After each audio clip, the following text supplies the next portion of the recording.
Welcome to Changing Suits. We're your hosts, Bao. And Taj, discussing the latest news, views, and general life for us Western Asians. Follow us on Instagram and Facebook, changing_suits, and subscribe so you never miss an episode.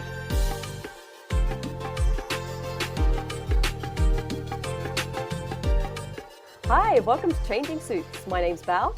And my name's Taj.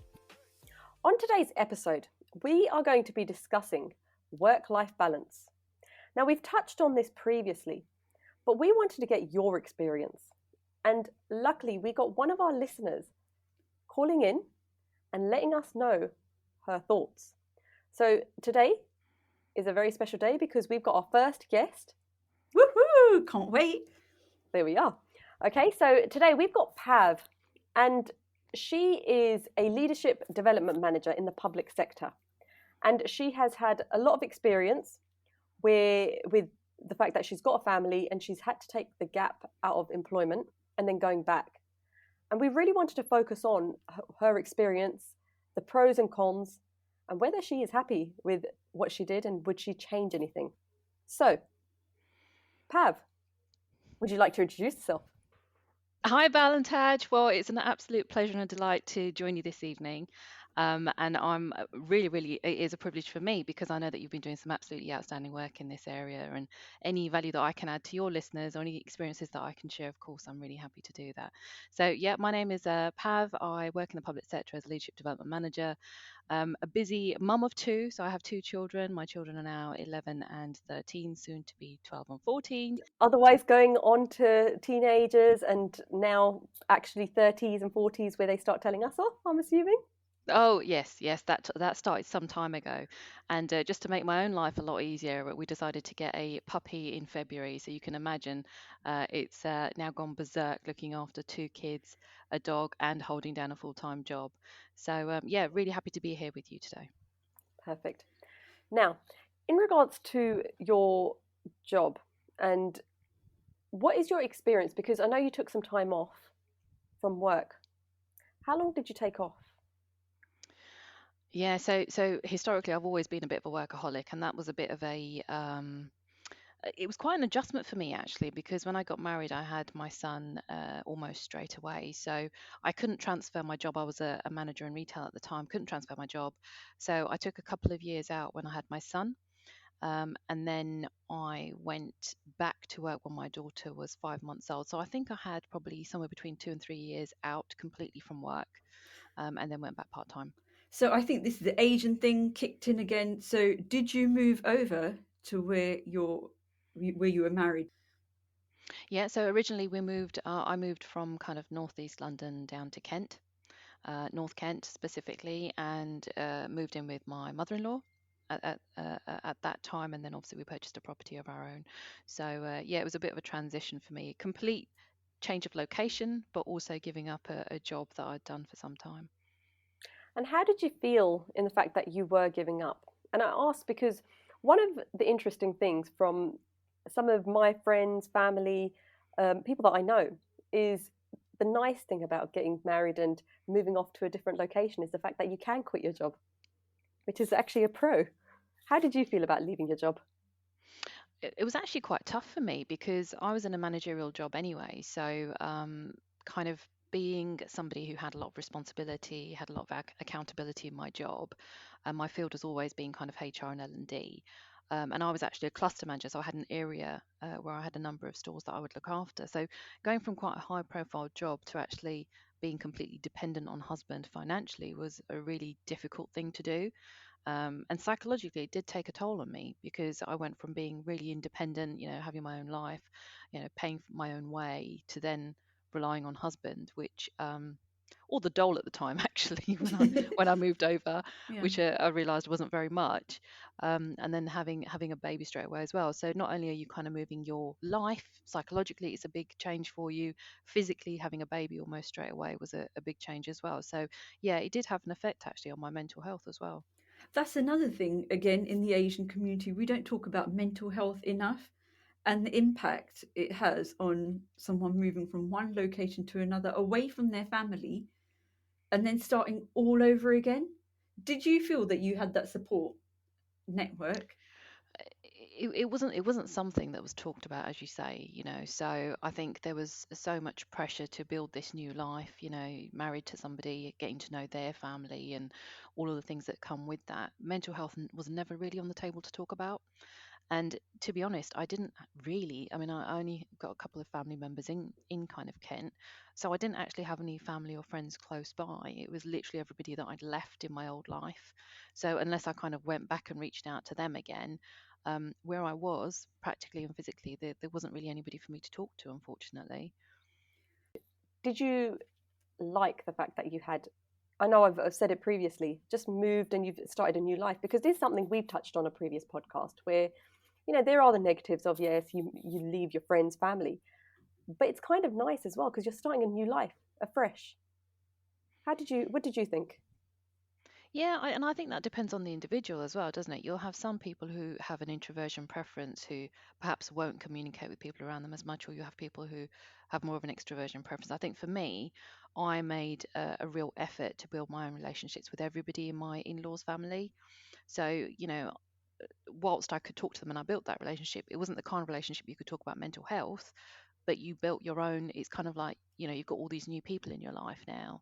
And how do you build those relationships with them? How do you get to know the local area? How do so you're right, there is kind of that kind of the next stage in your life, isn't it? You're moving forward in your life. It's the next chapter for you. You're building a family, you're having children, looking for a new job as well. It wasn't quite what I was used to. I went right back down to the lower grades where I'd been used to being a manager, an area manager. So for me, and I think what that also came with was an assumption. People assumed that because I was a mum and I was working part time, that there was no attention given to the fact that I was a graduate, for example, or that I'd been in a managerial leadership position. People just assumed that I was um, kind of young female from an Asian background, probably not educated, probably had quite a sheltered life. People just made assumptions about me, which I kind of felt like, well, hang on a minute, that's not me. And so then you make the effort so that people get to know who you are. What role did you go back to when you did have that gap? What did you start off with?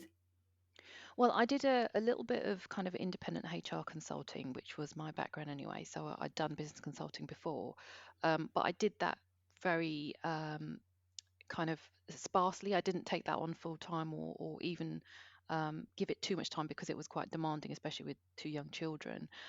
So then I decided to go back to something which was a lot more low key and easy to do, the kind of work that you could leave at work rather than having to bring it home with you. And so I went back to retail just part time. And that suited me because I was doing 2 evenings and one day on the weekend. In comparison to being a lead, a manager, to now taking orders from people, how did that impact you? Well, I'd like to think that I'm quite a humble person anyway. It didn't really bother me in the sense that, not being a manager meant you didn't have the responsibility. So the job was quite easy for me. And it became more of a social time for me because it was the opportunity to have conversations with adults or to meet people outside the household. So I took it as that, and it gave me kind of pocket money, really. It didn't give me a huge income, but it gave me some money, which I could use for the children, etc. Um, so I think initially it was like a relief just to get out of the house after you've had kids and you've had some time out from work. It was just get out, meet some people, have conversations. I think eventually as time went on and you see how other people are managing things, and you think, actually, I wouldn't do it that way, I'd do it this way. Um, and you kind of miss that opportunity to actually add that value to your employer because or to your job role, and knowing that you're able to do more. I think that as time went on, as my children kind of got a bit older, I felt that more, that I had more in me, I had more potential in me, and I knew that. But it's about how do you achieve that potential. Did you feel that you had to prove yourself because you were in this position and you said that people were making assumptions about you, like being a part time mum, probably thinking that you're uneducated, yada, yada, yada, whatever they assumed? This is interesting because this is something that Taj picked up on in a previous podcast where she did go through exactly the same thing, where she felt like people looked down on her. Did you feel, did you firstly feel like people were looking down at you? And then how did you respond to that? I had, so I'll share an example with you actually. In my workplace, there's what we call a staff leadership program, and it's something that's quite difficult to get onto. There's a whole selection process, and then the program itself ran for a year, and there was a qualification attached to it. And my confidence actually dipped hugely when I had children as well. And I didn't really have confidence in myself, I'll be honest with you. So I had somebody else who demonstrated confidence and faith in me and said, right, you need to go for that program. You've got the potential, go for it. It just so happened that I did get through. I got through onto the program.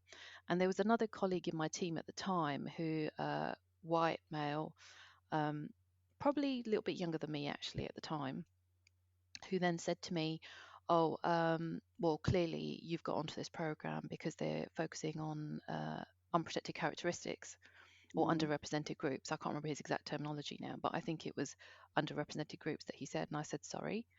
And he said, well, clearly they're trying to promote the junior grades, because I was the lowest grade, because we started at an A grade and then it went A, B, C, D, and I was an A grade. Yeah.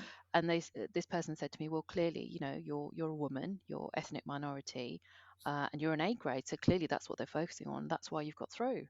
Wow. I hope And you I, slapped him. Wow. and I remember standing there just looking at this person thinking, what did you just say? And how did you just say that to me? Because what you're assuming is that I'm not capable of achieving anything like this, and it must be because of my characteristics that I've got through. And I wasn't going to stand by and just let that happen. So I did say to him that, do you realize how offensive that comment is that you've just made? And it was almost he went even paler than he was. And actually, I went through my manager in the end because I said, I don't find that this is acceptable. This is not an okay attitude for anybody to have. I've gone through the same process as everybody else and I've got through on this program. But that was an example, and my manager actually pulled him up on it. But that was an example of the kind of attitude that people had. If you've got through and you've been successful, it must be due to a characteristic if you're not white or male in the environment I work in. So yeah, that was a difficult, and actually it was almost like an eye opener, and I think that gave me the gusto to pursue my actual potential, because I thought, no, if I'm getting this experience, other people must be getting this experience as well. So Out of that's what interest, happened. with that experience, what was the response from your manager? He got pulled up on it, but what was his comeuppance, as it were? He did get spoken to, and actually, he brought flowers round to me because he was so apologetic. Because even when he told his wife, he told me that his other half had been tearing strips off of him for making such a comment. I So hope they were expensive flowers. yeah, I think but it's that sense of entitlement, isn't it? It's the sense of, well, because he didn't get through, because he applied for the same and he didn't get through, it was almost he couldn't accept the feedback that maybe there was a flaw in his performance in that selection process, rather than, well, that person must have got through because of some other reason. They couldn't possibly be better than me. Do you think he expected you to come back with something, or do you think he was expecting you just to take on what he said and just stay quiet? Oh, I think he was really shocked that I said anything. I think he was expecting me to just take it and not do anything with it. But then, to be honest, I think his comment, he thought he was well placed to make that comment. I don't think that he thought it was wrong until I said to him, hang on a minute, that's not right. You can't say that. But do you think he then regretted? Because this experience is really interesting. I know we're focusing in on it, but this is an experience that many people go through. Although he apologized, do you actually think that he meant the apology, or was it because he had been spoken to? Because clearly that is an inner thought. You may well have brought an awareness to it, but was it just lip service?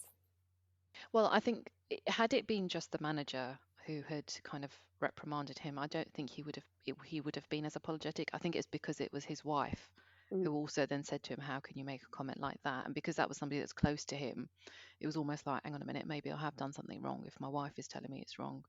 So, there was that element of it, which I think made it more so. And he was genuinely apologetic afterwards, because he said, I really didn't mean to offend you in that way.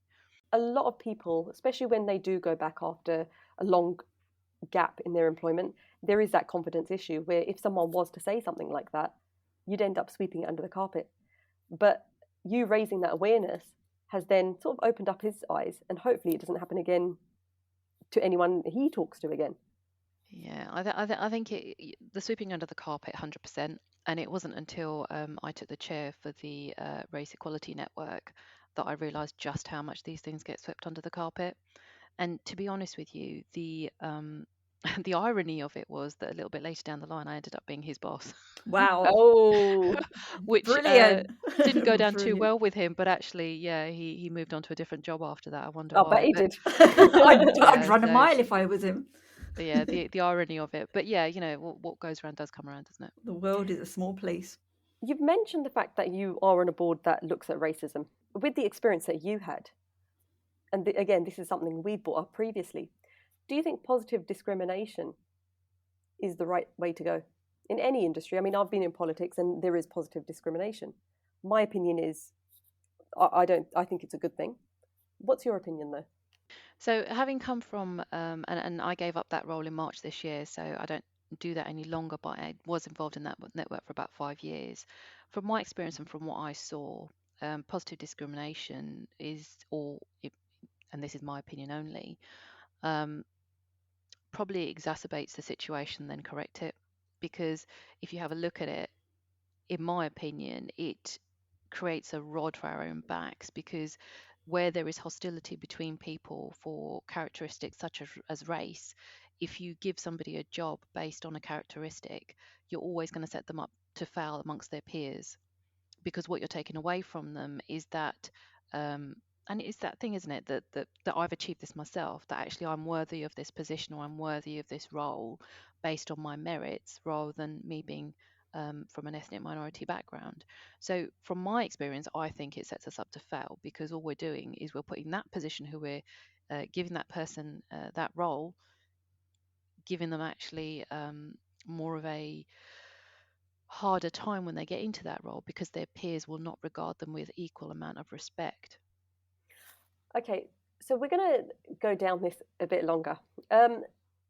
In regards to, and this was what was brought up last time round, my opinion of positive discrimination is the fact that it does bring a good positive response as well. You look at the presidential elections between, for example, Hillary Clinton and Trump. I mean, there is big thought behind the fact that perhaps she didn't get through because she's a woman, despite the fact that she had all the experience and everything behind her, the networks that she needed. But it was because she was a woman. What's your opinion on that, just out of interest? I'd be inclined to agree. I'd say that her being a woman has got something to do with it, and the reason why is most likely things like unconscious bias. If you have a man standing there who is a business background like Trump or whatever that looks like, and you have a woman, it comes back to that imposter syndrome. We've talked about in previous seminars and things. At the end of the day, a woman has to prove her worth far more than a man does. If I walk into a meeting room, and bearing in mind that the level at which I work at is there are senior leaders within the room in the meetings that I go into, people look at me and make an assumption based on the way I look. I'm female, I'm from an ethnic minority, and so people who don't know me necessarily, I find myself having to prove my worth in every single meeting, and I always have to know more than anybody else in the room does, because actually, rather than kind of knowing A, B, C, D, which is what most people know, I will task myself to know A, B, C, D, E, F, G, and as much as I possibly can, so that people can't find a gap in my knowledge or my skill, because that affects my credibility as a leader. So I would say the same of the presidential elections. Hillary Clinton probably had to work a lot harder to get in that position than Trump did. Just one thing that you did mention in regards to the imposter syndrome, we have started the FYI workshops, and this was one of the things that we covered, imposter syndrome. This workshop, just so that listeners understand, is to help women that do have a gap in their employment have barriers to stop them from getting back into employment. And also, if you are having problems, I mean, Pav just mentioned some communication she had and awareness that she brought, but perhaps you might not be as confident doing that. That is what this is for. So if you haven't already, join our Facebook group, FYI CIC, just to find out more about the workshops. Now, just moving on slightly. So you mentioned you had a gap in your employment when you had kids. Why did you decide to take that gap? I think for me, I did actually have a job in between as well before I had my son. I was an HR area manager for Phones for You at the time. I don't know if you remember, they're not around anymore. But I thought I'd give that a bash. And is that why it's not around anymore? Yeah, I was that hole in that ship. But Yeah, so I did give it a go, but then actually, when I met my husband and we decided that we did want a family together, I did actually say that I would like to raise my children myself, because I think culturally it's the norm is that the in-laws or the grandparents of the children are the ones who kind of do most of the caring, and the parents go to work. That's been kind of a historical norm for our community, I suppose. And I had actually said that, and I decided at quite a young age that I did want children, and I did want to raise my children as well as I could. So actually, taking that gap was, it kind of fitted into what my aspirations were anyway. It just so happened that employment wise, that's how it worked out. Um, but having said that, I think as I've mentioned, a bit of a workaholic. Um, Work was a big gap in my life as well. You know, being mum alone wasn't enough, and I did need to have that work cap on as well. So the gap worked for me, and I had that gap for a couple of years. But then getting back onto the ladder was equally important. And not only that, from a HR and L&D background, you do get easily de-skilled if you're not in the job role. So I think there was a number of factors for me, because the intention was always to go back to work. But taking those couple of years out actually added a lot of value to my children, and certainly for the first 5 years of their life. Do you think women are faced with, at times, you have to choose, either you're a mother or you go to work? Or do you think there is a balance that can be struck? That's an interesting question, because in my head, I always thought to myself, well, you can't have both. But I was talking to a friend of mine recently, and in the last kind of 12 to 18 months, I've had quite a few accolades from work and from other roles that I've done, and just sharing them with a friend of mine. And she actually said to me, a very good friend who's known me for 20 plus years, she actually said to me that you're an absolute inspiration and you've demonstrated that you can have both.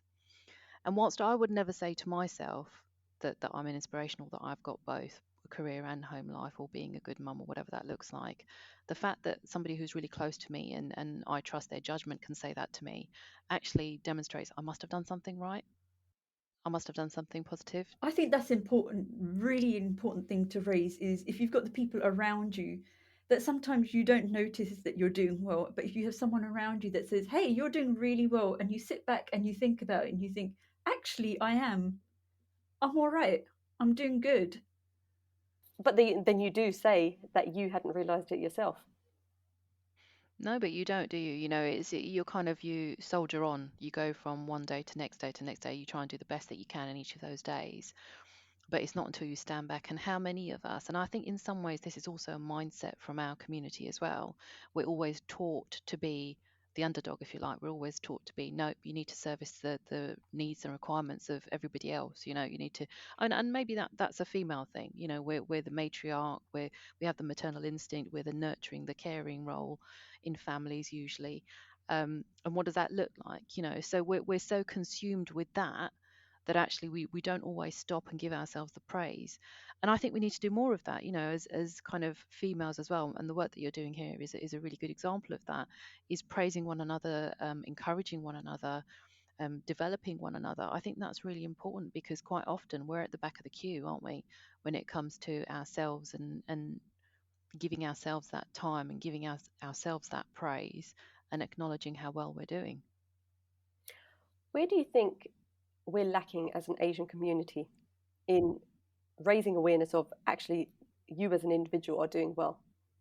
Where is the community lacking, and where can we now work? Because we are of a different generation. We're not running like our parents were. We do have that time where we can actually say, you know, you're doing well. You know, we can praise others. What's going wrong in our community where a lot of people are going through mental health issues because of the issues that you've raised today?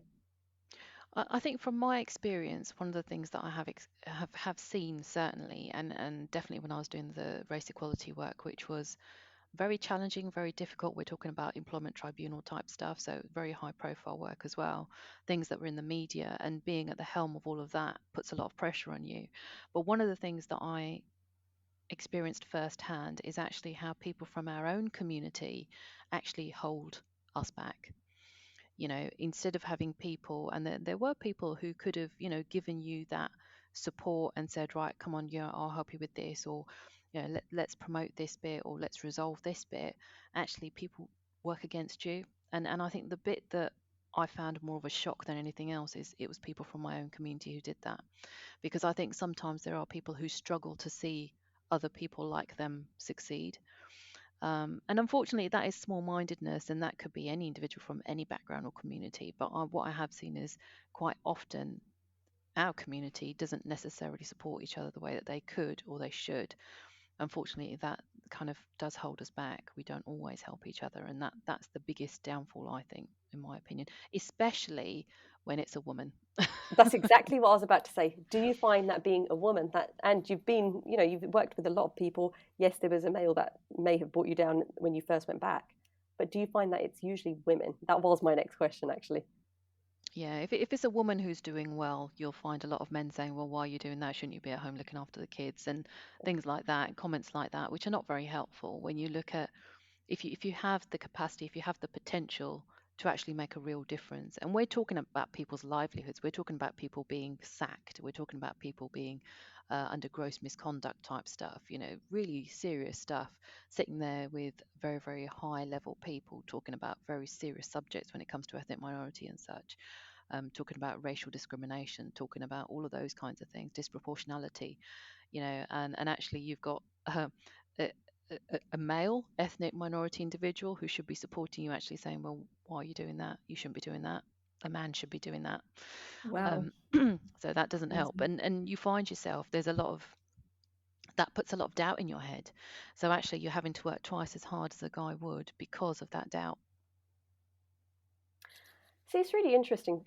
I, I mean, one thing I've learned through these podcasts is I tend to have a memory like a sieve, and I tend to, when I went through, politics. Obviously, I had hit certain roles. I was finding that I did get a lot of support from Asian men, but people from our community, should I say. Um, so it is interesting. A lot of people do say the same thing that you've just said. A lot of people are putting you down. I tend to find that women like to pull you down in my own experience. And it But comes because back to, I that, think, Val, could yeah. that be because it was politics? Could it be because it was a different, almost arena that you found that the men were supporting you, whereas Pav has come from a different area, and that's why she experienced that, where the males weren't supporting. I don't know. Even within politics, I've heard the same thing where men are pulling others down. I mean, I guess I've just been either lucky or I just haven't noticed it. Which, like I said from this podcast, most things I don't notice unless it's a positive for me. Okay. Well, I think just on that though, I mean, I've given an example there of somebody who wasn't supportive, but likewise, the person I took over from was male, Mm. because I was the first female chair. So the person I took over from was a male and was incredibly supportive. And if I share another example with you, I think sometimes women don't do women favors because they can portray their own image in a certain way where other people are then expected to fit into it. And if I give you an example, I was elected into that role, and the person who was standing against me was also female, and female ethnic minority, in fact, the same background. And actually, there was a lot of similarities between us because she was finance, so she was a specialist in finance, a professional. My professionalism is HR and L&D. So actually, two sides of the same coin. People and money. You need both to make something work. Um, but her attitude towards it was kind of using her attributes. And when I say her attributes, I'm not talking about her professionalism. I'm talking more about her physical appearance and her trying to flirt with people and things like that, which I didn't do.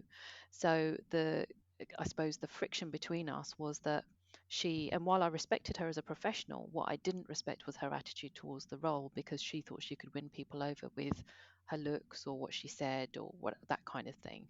Whereas for me, it was very much about the substance. What is it that I'm um, proposing that what I'm going to do for the network. Hers was based on something completely different. So I don't think what she portrayed helped because people tainted us with the same brush. And therefore, I had to work that much harder to say, actually, no, that's not what I'm about. What I'm about is this.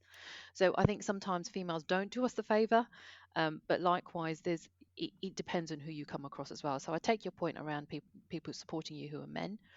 Again, I've given an example of actually a male who supported me and was an older man. I might add, somebody who's very experienced, has been through a similar role as well, and experienced some of that challenge in the role as well, and therefore understood it more, saw the potential in me, and said, you know what, actually, you'd be really good for this. So yeah, I mean, I wouldn't lose faith entirely, but I do think in our community we do hold ourselves back sometimes, which is not good. In regards to your roles, you've mentioned a number of roles that you've been, a number of boards that you've been a part of. At what point did you gain your confidence again? Because you said earlier on, once you had the kids, you did find it a bit hard coming back into employment. At what point did you realize, actually, I am pretty damn good? Well, I would never say that I'm pretty damn good. And the reason why I would never say that, I think for me, I'm always striving to add value to other people. That's my motivation. If I can add value to someone else's life, and at what point do you stop doing that? So in terms of confidence, I think the confidence and the faith that other people showed in me probably meant more to me than what I showed to myself. I had a manager who was kind of in his 60s, ready to retire, white male again, showed he was an ex-manager of mine, showed a lot of faith in me and said, Pav, what are you doing? Go for that senior role. And I didn't have the confidence to apply for it, but I went on his faith and I got it. So I was kind of the head of talent management for a good couple of years, and that's a really high level job to have for the organizations that I work for. So, he demonstrated that faith in me. But even when I had that, I still didn't think it was good enough because, and I think that's probably the perfectionist in me. I don't think I'll ever get to the point where I say, well, yeah, I'm perfect now, because I don't think anybody can be perfect. But what you do is you constantly strive and you think, well, can I do that? Maybe I can't, maybe I can. Should I give it a go? Should I not? So it's that gradually. And I think when you see people giving you positive feedback, you're thinking, okay, I might be doing something right here. And that does help you to motivate and to carry on and do better. Pav, I just wanted to say you're in such a high position, but yet you're such a humble person. And I think that's what makes an amazing manager, leader, is the fact that you show that you are so humble. Even though you've got people around you saying that you're amazing, you're doing so well, yet you're still grounded. And I think that in itself is a credit. Well, I can't really take the credit for that. I think that comes from my faith. I think all you have to do is show some decent humanity. I'll give you an example. So when the pandemic started, some of my team, and I had a couple of teams at the time, one of my teams actually had to go into work to run a process for me, or one of the processes that we run. And this was at the time where you couldn't get hold of PPE for love nor money. I mean, it was, you just couldn't get hold of it. And what I did was I just literally went over to the pound shop, grabbed whatever I could by way of little containers, decanted whatever hand sanitizer gel I had. I happened to have a few bits and pieces that I put together into little kits, and I posted them to my team's home addresses. And one of them called me up, and she was in tears. She said, Pav, I cried. When Wow. I got this in the post from you, I cried because I realized that you actually cared about my well-being. So, you know what? We're all human at the end of the day. And the fact that you put your people first, that you put your teams first, is the stuff that makes you a better leader. If I was in my team, what would I expect and what would I want? And if you can do that, if you can show that basic humanity and that care and that consideration for somebody, that means more than a title. And actually, I would never ask my teams to do anything I wouldn't do myself. So I think that's the difference. You need to lose the title sometimes. You need to forget about which level you're at, and you just need to think on a human level, what is it my teams need? So you mentioned the pandemic. Let's go back a bit. And how did you handle? I'm assuming that you did work from home. How did you handle the kids being off from school and working at the same time? And you can say panic, because we were all doing Panic and run, as my kids would say. Well, I'm not going to lie to you. There were quite a few meetings where I was on really important phone calls, and you'd have like the kids running around in the background or something, or somebody reaching over to grab something. And you're like, no, I want to call right now. So yeah, that happened, and Actually, you know what? It's quite easy just to sit the kids in front of a tablet or put them in front of the TV and just let them Don't worry, watch we that all for did it, hours and Pav. hours. Yeah, and I think I did that too at some level. And it is, I had a newfound respect for teachers. I'm not going to lie to you. I think we all did. Um, so yeah, but it was almost like a reset button actually, because where I'd been used to leaving home at 5:30 in the morning to get to work on time or whatever it was, I wasn't doing that anymore. So my kids were seeing me before, at the beginning of the day, at the end of the day, and through the day, through the day. That was actually quite a nice little reset for me. Um, and things have never really gone back to what was the normal before. So I think reflecting on it, I probably needed that reset because work was hugely taking over my life in the sense that a silly number of hours and things like that. So I think the reset came at a good time, and then you kind of start from zero again, don't you? I think that is what happened for quite a lot of people. Everyone was focusing on their well-being, just reassessing life and seeing what was important. In regards to the kids, just taking a slight turn because we've mentioned work quite a lot. How do the kids see you? Because obviously you are doing a number of things. You got your finger in a lot of pies. How do the kids see you? I think one of my things that I'm really pleased about is my daughter, who's 11. She's got the attitude that she can be and do anything she wants. She does not see herself as being any less than my son, which I'm really pleased about. Um, they both see me as being really hardworking. And actually, I did ask them the question, if you had to describe me to a complete stranger, what would you say? Mm. And they said, well, a really hard worker, mum, and sometimes stressy. So I was like, okay, that's probably a fair reflection, I think, at that time. But yeah, my kids both know that I work hard. And I think them having that work ethic is really important as well. And they see that, they've seen all the kind of accolades recently and things like that. And what I tell them is you work hard, you achieve, you give your employer the value that they pay you for, you make a positive difference to other people's lives. And I think for them, the hardworking bit is there. They know that's there. But also the fact that we can communicate, we can have really good conversations and discussions. They can talk to me about anything. I think that's really important. So I think the time that I had with them right at the beginning, where I was at home with them, made a really big difference. Um, and that connection has continued, albeit we're all busy being at school or being at work or whatever that looks like. But we always come back to that connection, and that's really important as well. So I don't regret taking that time out. I think it was important. It did put a dip in my career, but actually it was worth it for the children. But I think it's really amazing that you said that you did have that gap, but it's you still are in a position that you wanted to be. You've got your dream job, almost we could say, and just because you had that gap in looking after the kids, it doesn't mean that it's the end of your work life, basically. No, I think you need to find your balance because for me, I mean, I'm being pushed even now to go for operations manager, but I choose not to. And I choose not to because I like the balance that I have. I have autonomy at the moment, the hours that I work, where I work. My job is fantastic. My teams are brilliant. The people who work for me are amazing. I've got really good balance with home at the moment. And if I were to take that step up again, I would lose that balance because it would be all about work again. And I think I choose not to have that right now. And if you get to a place where it's not always about your status, it's not always about how high a level you are, it's actually about what you choose to do. I think that is a really privileged position to be in. And do you think that comes with age as well? um, you start reflecting on life and you think, okay, I need to have this in my life and this in my life just to make, Whereas if you were young and you had the kids at the same age, do you think you might have gone for that higher position? Or do you think you've learned from experience that there's more to life than work? I think it takes some pretty harsh wake up calls for you to make that evaluation. It's very easy when you're in a space where you're building a home, you've got mortgage, you've got other responsibilities, to make it all about the money that's coming into the house.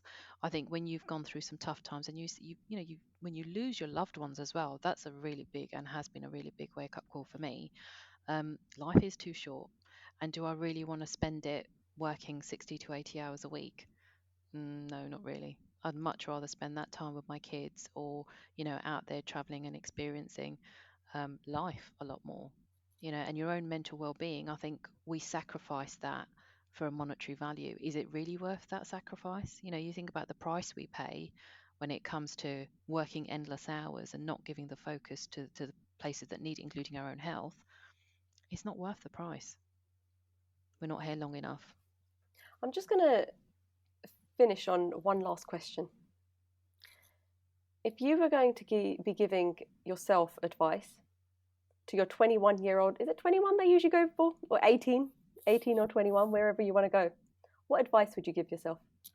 Well, that's a really good question. And actually, the advice that I would give myself under my current circumstances, what I would say is don't kill yourself for other people.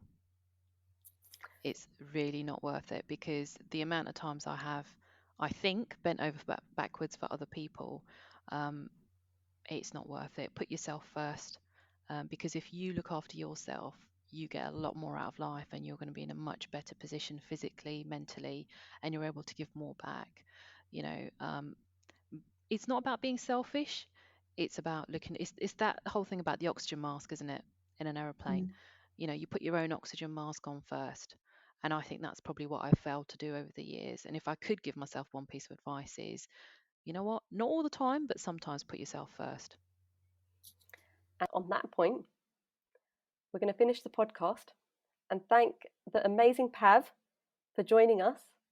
She's given some fantastic advice and some fantastic stories about her life.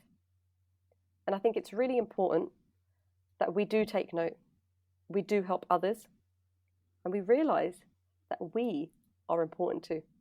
And at that point, it's goodbye from me. And it's goodbye from me. Follow us on Instagram and Facebook, changing_suits, and subscribe so you never miss an episode.